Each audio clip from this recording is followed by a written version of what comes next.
Wow, is that a magic lamp? Must be my lucky day. Do I get 3 wishes, right? Yeah, mate. I'm the Aussie magic lamp. I grant you 3 wishes, mate. What you after? Okay, so for my first wish, I want to get an RTX 5080 gigabyte small form. Yeah, mate. Maybe I forgot to tell you, but I can't do unobtanium. Okay, well, what can I get then? Well, how about an RX 5700 XT 8 gigabyte off the used market? You know what?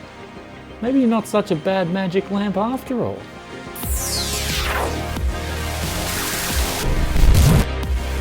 If you want to get yourself a cheap, legit Windows 10 Pro key license, then today's video sponsor SCD Keys has you covered for as little as $15. When you use that coupon code BFTYC, you can get Windows activated right now. Links in the description below. If you are looking for some of the best value for a graphics card to get up and play games at least at 1080p or even 1440p, then the RX 5700 XT 8GB may be the model for you. Now, we'll talk about the VRAM a little bit later because it seems to be this massive scare that's going through the tech community every so few years, where if you don't have this amount of VRAM, you won't be able to play games. But in today's titles that I've tested here, I've tested actually 6 different titles, I had no problems with any of these games and even getting close to a VRAM limit that would make the game unplayable. However, let's get back to the RX 5700 XT here. This graphics card was released in 2019 and it was released at a price from $399. So the base models came in at that entry price point of $399, and then you got models like the one that we're using in today's video, the ROG Strix, coming in a little bit more expensive. However, fast forward nearly 6 years and you can get this graphics card on the used market for an absolute bargain. Taking a quick look on eBay shows that these cards come in the low $100 region, and this lucky guy here managed to get his without a backplate for actually well under $100. But for me personally, I managed to get this Strix model on a used PC parts hunt. I think I paid off the top of my head around $100-ish USD for it. Though as you may see by some of these side-by-side comparisons here, we're actually going to compare it in today's video versus the RTX 3060, where after I finished up all the testing, this card was actually coming in with neck-and-neck performance with the 3060, despite the 3060 being roughly twice the price on the used market. Yes, it has more VRAM and better power efficiency, but let's look at the gaming results first, where we'll start off with one of the latest titles that just dropped, and this is Come Deliverance 2. Now here at 1080p, medium settings, here is where on both of these graphics cards, we get 95 average FPS, as well as a 0.1% low of 84 on the RX 5700 XT versus 81. So it's doing slightly better at 1080p than the RTX 3060. Though if we go to 1440p, here's where we're getting 61 versus 64 average FPS. And at this resolution, the RX 5700 XT does fall slightly behind, but it is important to note here, AMD haven't released a driver for over 2 months. And this being a new title, I'm sure people on AMD cards are like, where's the driver, AMD? Where's the driver? So hopefully we can get a new driver that gives some optimizations for this game. And it may very well be, if they get some optimizations here, the RX 5700 XT could just pull ahead of the RTX 3060 in this latest and greatest title. Though moving on to an absolute chonker when it comes to performance, we've got here Starfield on medium settings, and here's where at 1080p we get again a neck and neck race between the 5700 XT and also the RTX 3060, coming in at 67 versus 68. However, the RX 5700 XT did score just slightly, ever so slightly better 0.1% lows at this 1080p resolution. Going up to 1440p, we've got here an identical result of 51 average FPS with similar 0.1% lows. But here's where, in this particular title, we can take advantage of FSR3 on both of these graphics cards, and this can extend the FPS up to roughly 100 average FPS on both these GPUs. The RTX 3060 does utilize FSR3 slightly better than the RX 5700 XT, so that may be where that 12 gigabytes of VRAM is doing a bit of extra work when it comes to frame generation like instances, even at medium settings at 1440p. Though if you want to play some competitive multiplayer titles, here's where you're actually going to be very impressed with the RX 5700 XT. Marvel Rivals scoring 122 average FPS at 1080p native resolution, by the way, versus 130 on the RTX 3060. But again, those 0.1% lows are quite impressive.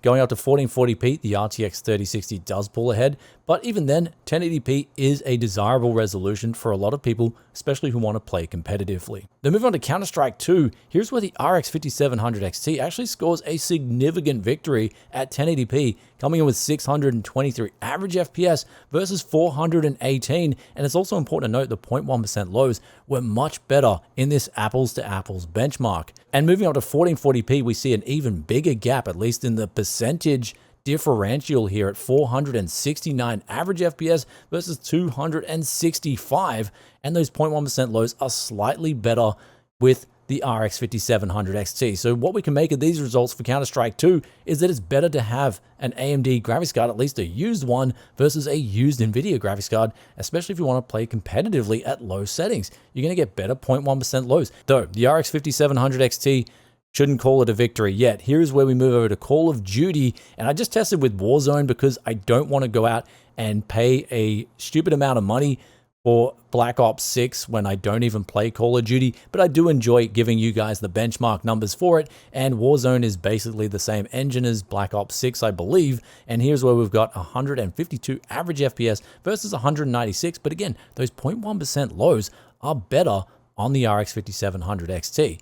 And then we go up to 1440p. However, we're getting much better FPS on the RTX 3060, but the 0.1% lows are still, ironically, better on the 5700 XT, at least in this title.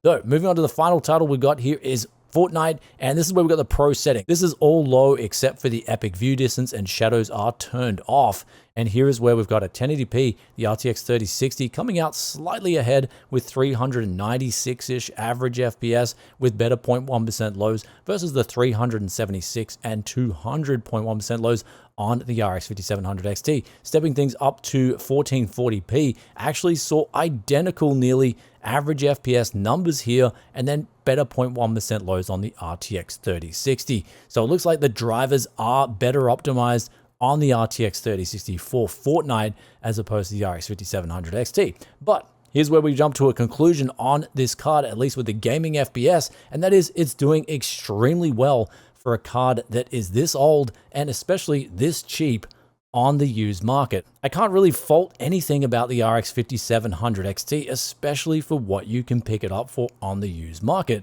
I was actually really impressed with the performance figures coming out of this GPU, but here's where I decided to take it a step further. And this is where I decided to test in Marvel Rivals, in particular, the power consumption numbers. And here's where we're getting around 403 watts from the wall on its default configuration, and it was burning up significantly more power than the RTX 3060. But if we decide to spend a little bit of time with it and do some undervolting in the Radeon software, here's where we can drop things significantly in terms of power consumption. We went down to that magic level of around 1800 megahertz at 970 millivolt, and here's where we saw, although the performance dropped in Marvel Rivals, the power consumption dropped nearly 100 watts from the wall, and that direct GPU power reading was then dropping down to 145-ish watts. And this ultimately did bring us under that stock RTX 3060. However, of course, it is important to know that we can undervolt the RTX 3060 too, and we can drop that down to around 239 watts from the wall, and we will drop the FPS too. So basically with undervolting, you're dropping a bit of FPS in most cases, but you can significantly drop that power consumption. And the biggest benefit to undervolting your card is that you are going to lower the temperatures. And of course, being a used card, you're probably on a budget. You want to save some money. You can't afford to replace this card if it breaks down. Undervolting ultimately is going to extend the life of that card because it's just going to put less strain on the GPU in terms of temperatures and the thing getting hotter. So it's just going to mean it's going to have a longer life.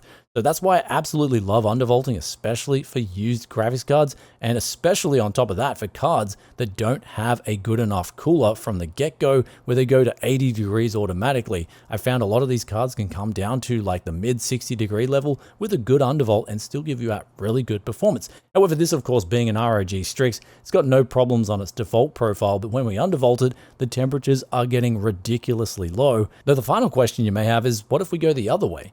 What if we overclock the RX 5700 XT? And here's where I did just that, and we basically increased the power consumption in this case to around 245 watts on the direct draw reading, as well as over 430 watts from the wall, and this caused us to get slightly better average FPS, 125 versus 122, with actually lower 0.1% low, so the card was clearly throttling in some aspect here in Marvel Rivals, and so basically overclocking the RX 5700 XT, basically pointless. Though it is important to mention that overclocking the RTX 3060 was actually pretty good. The performance went up around 11 average FPS and the power consumption only went up 10 watts. Now, with all that information out of the way, laid out on the table, it's time to talk about the value proposition of the used RX 5700 XT in 2025. And I think with the benchmarks, they do a lot of the talking here. You're getting very similar performance to an RTX 3060 12GB, and that's costing around at least $200 a lot of the time USD on the used market. So you're getting something that's basically half the price and giving you similar performance. And if you don't mind going with the 8GB of VRAM versus the 12, this thing is going to do you really well. Now, more on that 8GB of VRAM. What we saw here with these games, we were playing them at 1080p and 1440p at medium settings, and we weren't even close to using up all that 8GB of VRAM, though there is a reason I picked Come Deliverance too. One, it's a recently released title that's not a complete ripoff. Two, the gaming experience is actually really fun. And three, the game is optimized for most people with reasonably decent hardware. And so what we saw here with an RX 5700 XT, 8GB, was that it was running the game absolutely fine on medium settings.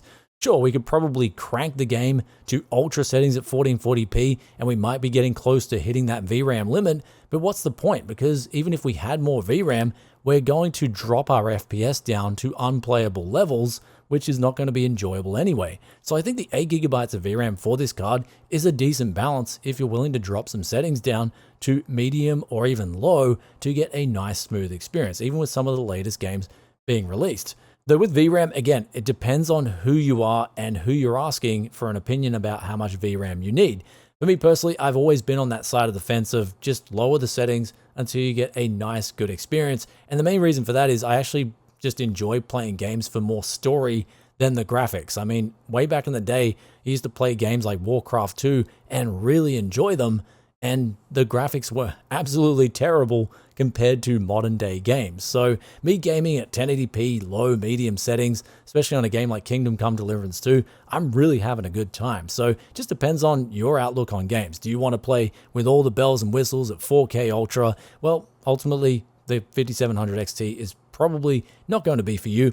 But one thing about the 5700 XT at 100 USD, it's a lot of fun. And honestly, I'm going to be looking at the used market a lot more and doing a lot more content on it going forward because it's just really fun. I'm not getting depressed looking at all the new stuff and the out of stock and all the complaints. And with the used stuff, it's just a world of fun. And a lot of you guys always enjoy the used stuff too. So I'm definitely going to be doing more used content coming in the next couple of months because it's just, I need to get away from all that new stuff, man. It's just like bringing my mojo down. So I got to keep the mojo up. And a card like this at 100 USD, the RX 5700 XT, definitely going to keep your mojo up. And yeah, not a bad card. Really did enjoy this one. Anyway, guys, with all that aside, do let us know in the comment section below what you think of the RX 5700 XT used, as well as the RTX 3060. Love reading your thoughts and opinions as always, and I'll put some links down below to just have a search on eBay if you want to find something like these two GPUs. Anyhow, guys, I'll catch you in another tech video very soon. If you stayed this far and you're enjoying that Tech Yes content, be sure to hit that sub button, ring that bell, and I'll see you in the next one. Peace out for now. Bye.